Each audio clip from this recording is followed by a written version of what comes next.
Hi everyone, this is Dave from Geekanoids, and just yesterday on Tuesday 4th of October 2011 Apple announced the iPhone 4S.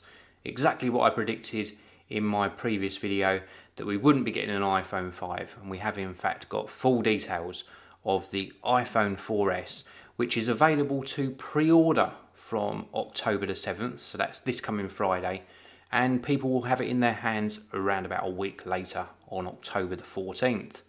In this video I'm just going to be running through some of the changes and the pricing for you, as well as detailing a little tiny accessory that Apple also launched, and new iPod Nanos and iPod Touches as well.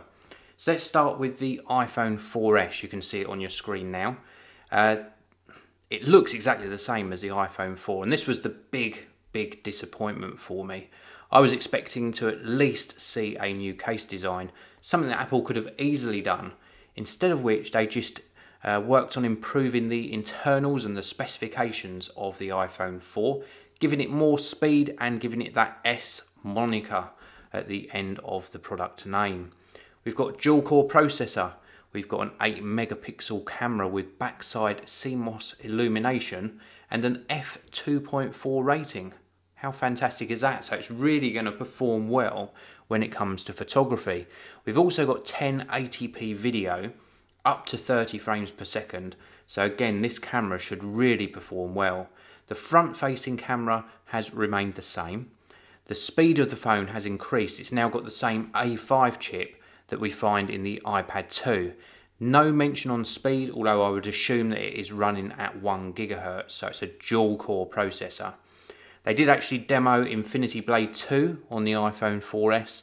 There was some mention from one of the journalists there that it did lag a tiny little bit, but hopefully that'll be ironed out before the final release of that particular game, which is at the beginning of December. Available in white and black. We haven't got pricing of all of the different models yet in the UK, but hasten to say that it starts at £499, and that'll be for the 16GB model. Now, we've also got a 32GB model and a 64GB model.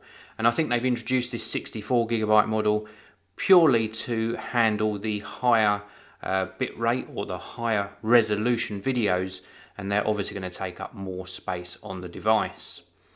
So that's the iPhone 4S. In the US, you can see on your screens now that it's going to start from $199.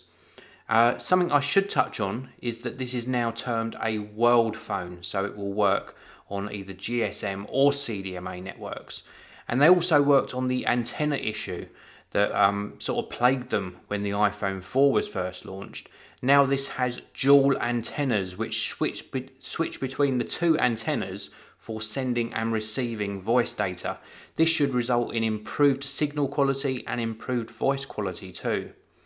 Whilst I'm talking about voices, one of the biggest features of the iPhone 4S was the introduction of Siri, a personal assistant built into the phone, Apple's way of saying voice recognition.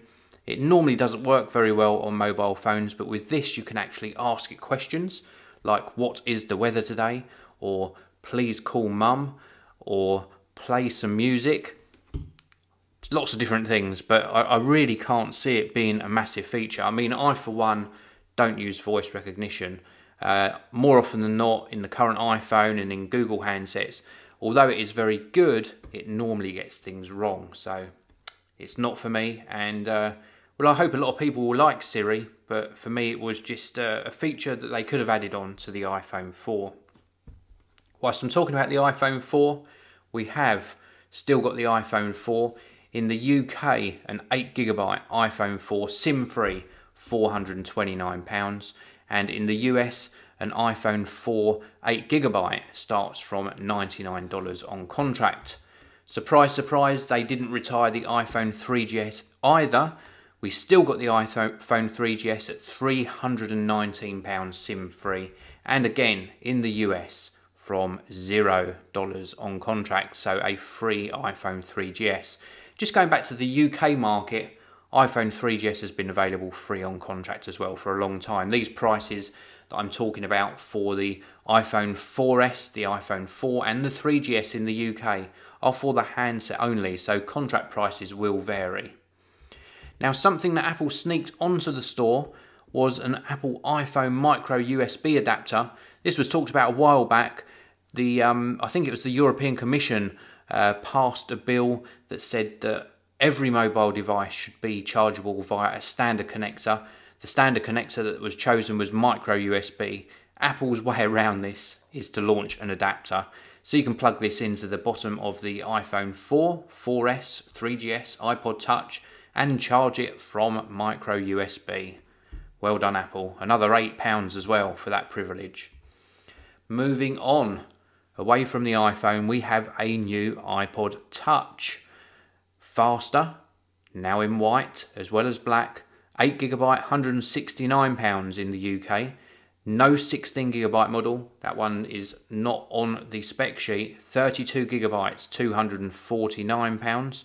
64GB, £329, and in the US those prices go from $199 to $299, right the way up to $399. And then moving swiftly on, we've got new iPod Nano, and the new iPod Nano sports bigger icons, so easier to navigate through the Nano, and lots more watch faces as well. I will be getting one of these into review, and they start at £115 for the 8GB model, £129 for the 16GB model, and in the US $129 and $149 for the two different capacities.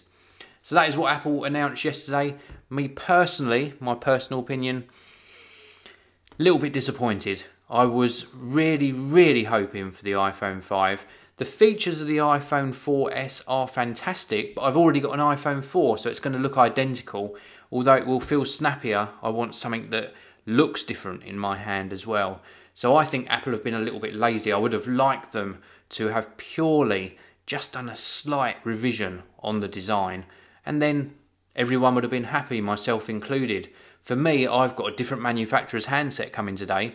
I'm in that sort of different position to a lot of people where I get to handle a lot of mobile phones, and I'm more excited about this new handset coming in than I am for the iPhone 4S. Well, thanks very much for watching. I will see you all again in the next video.